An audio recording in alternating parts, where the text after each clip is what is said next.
Serial Anupama के आज के एपिसोड में अनुपमा को लगता है कि कोठारी उस पर फिर से आरोप लगा रहे हैं। हकीकत में राही अनुपमा को घर में आने के लिए दोषी ठहराती है।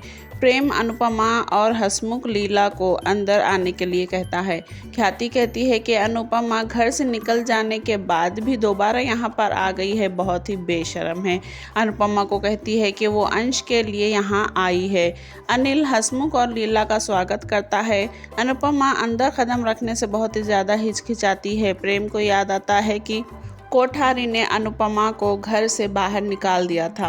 वह अनुपमा को अंदर आने के लिए कहता है। अनुपमा घर में प्रवेश करने से पहले अंश और प्रार्थना के बारे में सोचती है। हंसमुख, लीला और अनुपमा प्रार्थना और अंश के बारे में बात करने के लिए यहाँ आते हैं। वसुंधरा कहती है कि शाह परिवार को प्रार्थना की चिंता नहीं करनी चाहिए। अनुपमा कहती है कि अगर कोठारियों ने प्रार्थना का साथ दिया होता तो वो अब भी शाह परिवार में क्यों रहती है।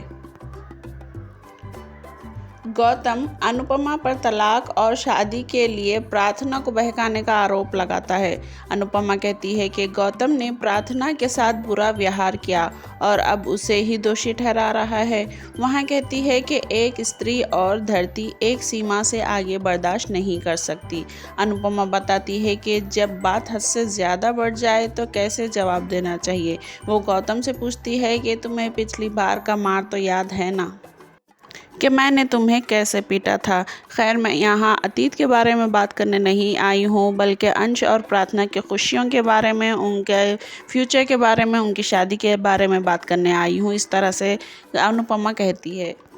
अनुपमा कहती है कि प्रार्थना शाह परिवार में उन लोगों के साथ बहुत खुश है और कोठारियों को अंश और प्रार्थना की शादी के लिए मनाने की कोशिश करती है। हंसमुख और लीला कोठारियों से नए सिरे से शुरुआत करने को कहते हैं। अनुपमा कोठारियों से प्रस्ताव स्वीकार करने का अनुरोध करती है, यानी कि उनका रिश्ता जो भी वो शगुन लाए हैं वो उसे एक्सेप्ट करने के लिए कहती है। वसुंधरा मना कर देती है। ख्याति कहती है कि प्रार्थना तो पागल हो गई है, पर हम मूर्ख नहीं हैं जो हथियारों के साथ रिश्ता जोड़ेंगे। गौतम कहता है कि वो प्रार्थना को अंश से शादी नहीं करने देगा। अनुपमा जवाब देती है कि प्रार्थना को अपना साथी चुनने का पूरा अधिकार है और उसे कोई नहीं रोक सकता। लीला कहती है कि अंश और प्रार्थना की शादी तय हो गई है और वो कोठारियों के बिना भी शादी कर सकते हैं। वो कहती है कि अनुपमा तो यहाँ आना भी नहीं चाहती थी, पर सिर्फ और सिर्फ वो अंश और प्रार्थना की खुशी के लिए यहाँ आई है। फिर लीला कोठारियों की मंजूरी के बिना ही अंश और प्रार्थना की शादी करने का फैसला करती है।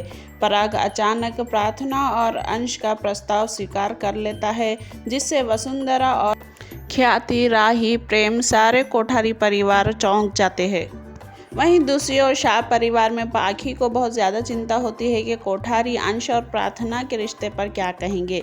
वहीं किंजल पाखी से ज़्यादा परेशान होती, सोचती है कि आखिर क्या फ़ैसला होगा, जबकि परितोष पाखी का साथ देता है और कहता है कि ये शादी तो नहीं होगी। इस बीच वसुंधरा पराग से प्रस्ताव स्वीकार करने के बारे में सवाल करती है।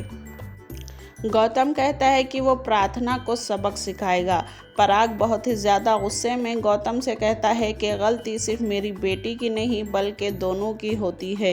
यहाँ पर प्रार्थना घर छोड़कर चले गई है, तुमसे डिवोर्स ले लिया है, तो कुछ तो बात ज़रूर होगी। तब गौतम पूछता है कि तो क्या पापा जी आपको लगता है कि इसमें मेरी गलती है? पर पराग कहता है कि मैंने ये प्रस्ताव स्वीकार कर लिया है, पर शाह परिवार से कोई रिश्ता नहीं रहेगा। अंश और प्रार्थना को चिंता होती है कि उनकी वजह से अनुपमा को फिर से कोई ठेस ना पहुंचे। यहाँ अनुपमा, हंसमुख और लीला खुशी खुशी घर को लौट आते हैं। यहीं पर एपिसोड समाप्त हो जाता है। आने वाले एपिसोड में क्या होगा? क्या पराग चलेगा कोई नई चाल या गौतम रोकेगा प्रार्थना और अंश की शादी? क्या होगा? इसी तरह के नए अपडेट्स जानने के लिए हमारे चैनल को सब्सक्राइब करें। वीडियो पसंद आई तो लाइक करें। डेली एपिसोड की रिव्यू आपको इसी चैनल पर मिलते रहेगी।